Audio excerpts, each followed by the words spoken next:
Eu nunca fiz o papel de, olha, eu sou perfeito. Não, eu conto minhas podres do povo, todo mundo que anda comigo sabe de tudo. Agora, sabem que eu amo a Jesus mais do que qualquer coisa na minha vida. Entendeu? Eu amo porque eu sei de onde ele me tirou. Mas então na vida é assim. Se você não tiver a necessidade de Deus, você não procura. Pois eu percebo isso aí, acho que isso serve pra meio que qualquer religião, na verdade. A galera Com certeza. vai procurar quando tá no sufoco mesmo. E, pô, você falou uma parada interessante aí, que eu conto meus podres, pra todo mundo sabe. Eu sou... O que eu entendi Livro disso, aberto. o que eu entendi disso eu falo o que eu tô pensando, eu falo o que eu tô sentindo. Eu, de certa forma, assim, eu sou um cara verdadeiro. Foi o que eu entendi quando você falou. Total. E, cara, você acha que é uma maioria nas religiões, os líderes religiosos que estão falando a verdade, que estão sendo honestos? O que eu penso, Igor, é que em todos os setores da vida tem gente sincera e gente que não é sincera. Então, não é na religião, não é na política, é em qualquer área. Uma pessoa sincera, ela vai ser sincera sempre. Entendeu? A diferença, por exemplo, que Cristo fez na minha vida é que ele trocou a raiva pelo amor, mas eu sempre fui verdadeiro.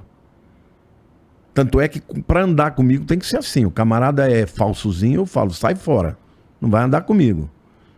Se foi desleal, se foi um cara traíra, acabou, não vai andar comigo. Porque para mim tem que ser na lealdade. Agora, tá cheio de picareta em tudo quanto é lado, inclusive na igreja, porque a igreja pode se tornar um instrumento de poder, pode se tornar um instrumento de manipulação. Isso é verdade. Mas não assim. é o que todo mundo é. A grande maioria ama a Deus, tem temor a Deus. Quando você é um homem de verdade, que crê no que você prega, você tem temor, cara. Tem temor de estar contra Deus. Se a Bíblia está me dizendo uma coisa e eu vivo contra, cara, eu me pelo. Eu falo todo dia para Deus, Senhor, me ajuda a te agradar. Eu estou consciente que eu estou longe disso, mas me ajuda. Eu jamais vou dizer para Deus um pecado que eu tenha, dar uma desculpa e dizer, não, eu sou isso por causa disso. Não, eu falo, o senhor tem toda a razão. Tô errado, tá errado, mas não consegui ainda, me ajuda. Mas tem picareta em qualquer lugar, não tenha dúvida. Porque é meio como você disse mesmo, a religião, ela pode se tornar um... Vamos lá, se a gente levar em consideração que a maioria das pessoas que procuram religiões, procuram Deus ou qualquer religião, são 95% os caras que estão sentindo dor, os caras que não estão bem. Esses caras aí são os mais fáceis de um cara que é um bom manipulador manipular, né? E talvez essa seja a minha principal questão com religiões em geral. É como eu percebo que existem muitos líderes que são até de alto perfil e que são que são bastante, na verdade, sei lá, cara, desonestos do ponto Sim. de vista, até para enriquecimento próprio, para, sei lá, para controle mesmo, para manobrar a galera e tal.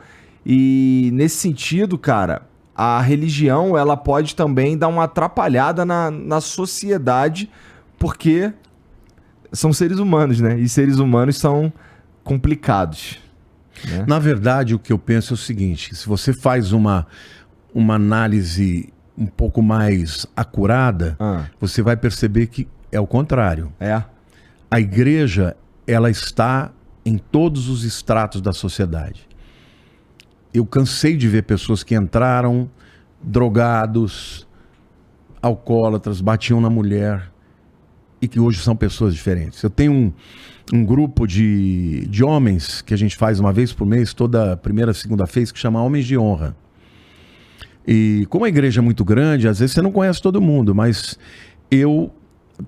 a gente divide em vários grupos, né? Então, dessas segunda-feiras, acho que não foi a última, a penúltima, uma pessoa estava lá, porque quando eu primeiro trago uma palavra, sempre voltada para a questão da ética, né? Porque é Homens de Honra, ensinando como você ser uma pessoa digna no tempo de hoje. Depois a gente divide em grupo e cada os homens falam, né? Porque a mulherada fala bastante, mas os homens têm essa dificuldade de sociabilidade. Um camarada levantou, começou a falar. Ele falou: olha, eu era ladrão, eu era bandido, eu fiz assalto à mão armada, eu fui preso, eu cumpri a minha prisão. Na prisão, eu ouvi falar de Cristo. Hoje, Deus restaurou minha família. Hoje eu sou um homem diferente. Eu não falo mais o que eu falava, eu não minto mais. E eu sou uma pessoa diferente. Então o evangelho, quando ele te dá a oportunidade de ser resgatado, muita gente é transformado para melhor. Mas muita gente.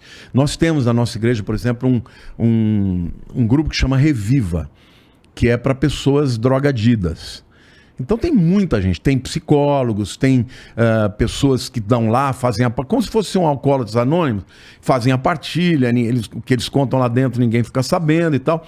Mas tem muita gente lá que foi recuperada, totalmente recuperada. Então a igreja, cara, na pandemia nós demos 200 toneladas de alimento. Porra. 200 toneladas no ano, comida, fora a cesta básica, nós dávamos todos os dias mais de 500 refeições. Numa quarta-feira, que é a quarta-feira do mês que vem, a fila chegava a ter mais de 500 metros. Pra você ter uma ideia, a Globo, acho que recebeu uma denúncia, eles foram lá para esculhambar com a gente. Só que quando o repórter chegou lá e viu pessoas vindo de Cubatão, vindo lá do fim do mundo, falou: isso aqui é o que eu como. Eles falaram assim: eu não posso fazer uma reportagem para falar mal, vou voltar outro dia. Passou no SPTV, cara. O que a gente faz, eu não recebo uma oferta de ninguém, nunca quis receber nada de governo. Tudo oferta voluntária. A gente investe na vida das pessoas em todas as áreas. Então, a igreja faz muito pelas pessoas, Igor. Agora, é claro que tem gente que manipula. Claro que tem gente bandida. Isso nos fere muito.